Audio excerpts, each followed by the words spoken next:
আম খাওয়ার পরে 5টি খাবার খাওয়া যাবে না।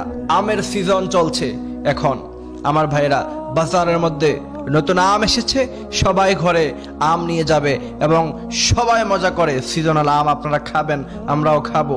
এজন্য আম খাওয়ার পরে 5টি খাবার খাওয়া যাবে না, খেয়াল রাখতে হবে।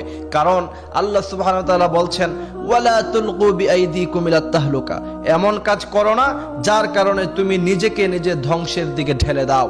আম খাওয়ার পরে এই 5টি খাবার যদি আপনি খান, তাহলে মেডিকেল সায়েন্স বলছে দিন দিন আপনি অসুস্থ হয়ে যাবেন।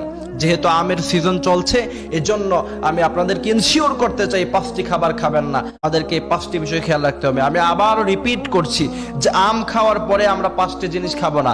প্রথম নাম্বার হচ্ছে পানি, দ্বিতীয় নাম্বার হচ্ছে দধি, তৃতীয় নাম্বার হচ্ছে করলা, চতুর্থ নাম্বার হচ্ছে মশলাযুক্ত খাবার, পঞ্চম নাম্বার হচ্ছে আম খাওয়ার পরে